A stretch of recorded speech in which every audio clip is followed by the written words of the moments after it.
So popliteal fossa boundaries, it is rhomboidal in shape.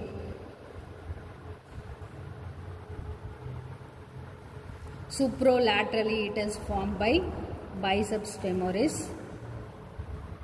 Supromedially formed by semitendinosus and semimembranosus muscle.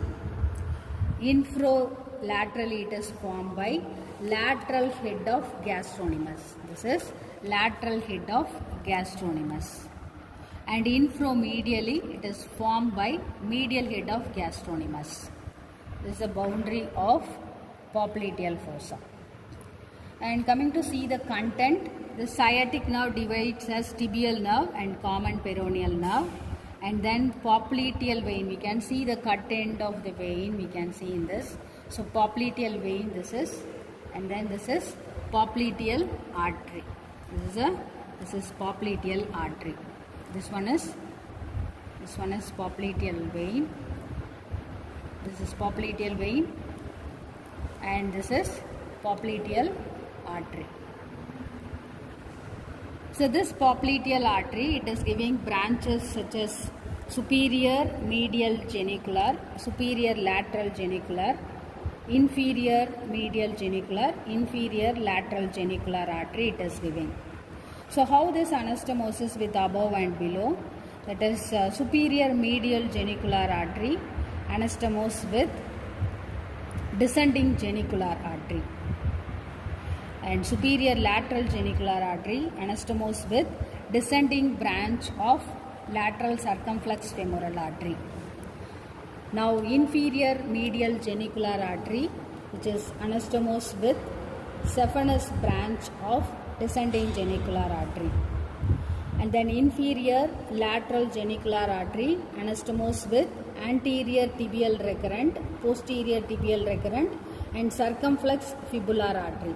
So this is the anastomosis, and each the four artery will get anastomose each other.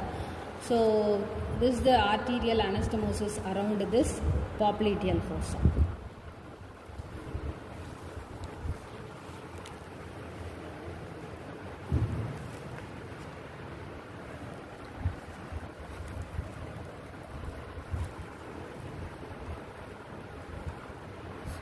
Stop.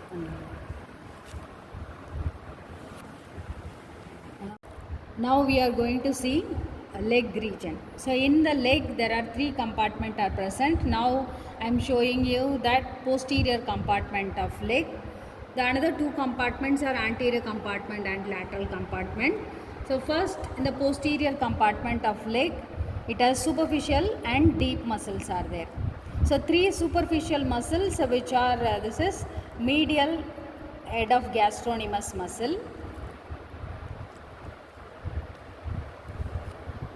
This one is lateral head of gastrocnemius. This one is the lateral head of gastrocnemius muscle. And this is medial head of gastrocnemius muscle. Next, if you cut and reflect the gastrocnemius, we can see the soleus muscle. And then the third muscle, that is plantaris. So lateral head of gastrocnemius arises from lateral condyle of femur, and this medial head of gastrocnemius arises from medial condyle of femur, and this plantaris, which is arises from lateral supracondylar ridge of femur, and the soleus muscle which originates. So here this is the soleal line. So this is the soleal line which is present in the posterior surface of tibia. So this soleus muscle which arises from the soleal line, and all this muscle get inserted into this, all this three muscle inserted into posterior surface of calcaneum. This three muscle, the tendinous part of this three muscle together, we can call it as tendocalcaneus. Once again I will show the three muscle, superficial muscle.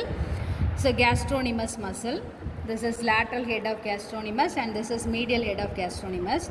Just if you reflect, you can see the soleus muscle and then the small muscle belly you are seeing, that is plantaris. These three are superficial muscles. So here you can see the tibial nerve. So tibial nerve is the one which is going to supply posterior compartment of leg. So next we are going to see the deep muscles. So deep muscle, which is the first deep muscle, which is tibialis posterior. So here this is the tibialis posterior muscle.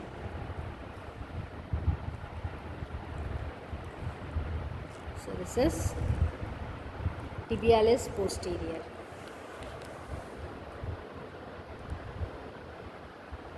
So the tendon of this tibialis posterior goes behind this medial malleolus. So this is tibialis posterior. A special thing is in the tibialis posterior tendon. This tendon get inserted into all the tarsal and metatarsal except talus and base of the first metatarsal. It is not get inserted. Remaining all the bones.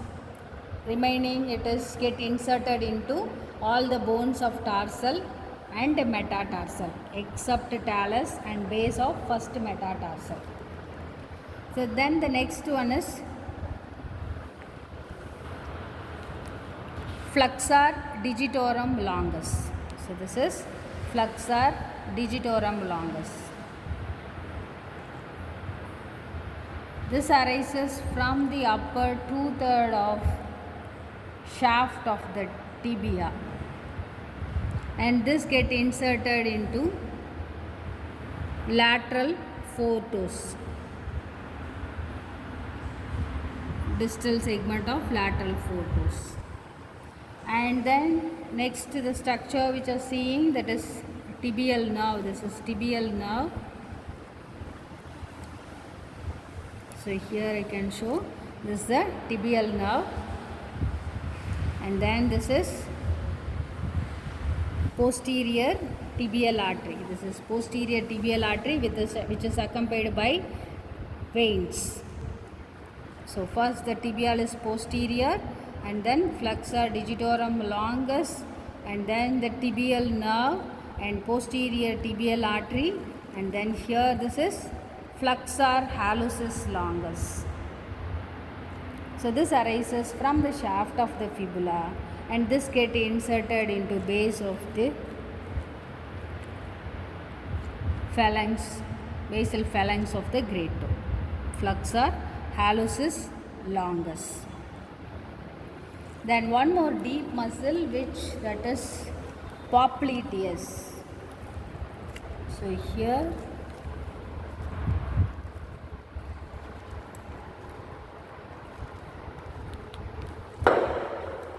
so this is the popliteus muscle. This muscle which is arises from lateral condyle of the femur, and it is inserted in the above the soleal line.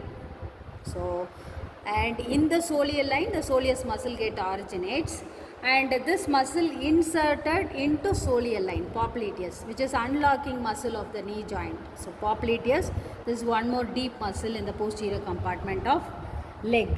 So deep muscles of posterior compartment of leg are tibialis posterior, flexor digitorum longus, tibial nerve and posterior tibial artery, then flexor hallucis longus, and then popliteus muscle.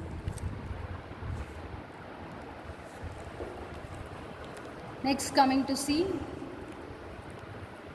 anterior compartment. So posterior compartment of muscle produces plantar flexion of foot, and the nerve supply of posterior compartment, that is tibial nerve. Now we will see anterior compartment of leg. So this is the anterior compartment of leg muscle.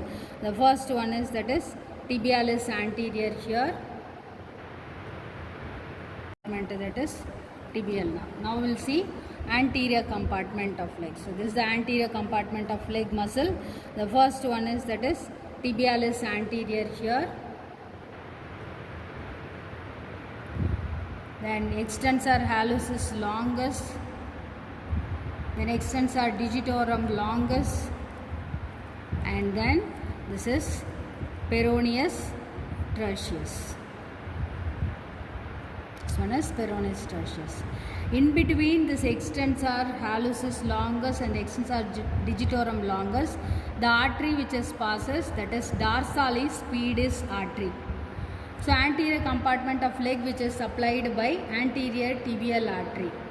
So popliteal artery is the one that is going to divide into anterior and posterior tibial artery below the level of lower border of popliteus.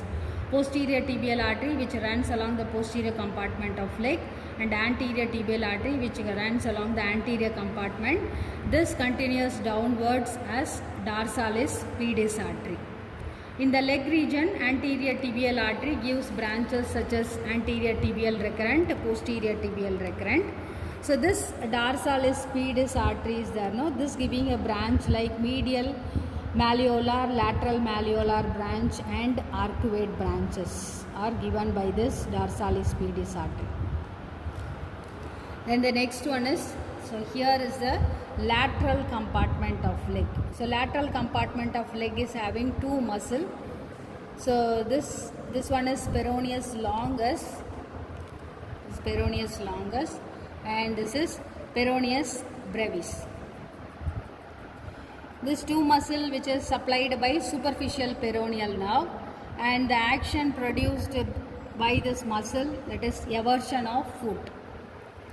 So here the anterior compartment of this muscle which is supplied by deep peroneal nerve and produces dorsiflexion of foot.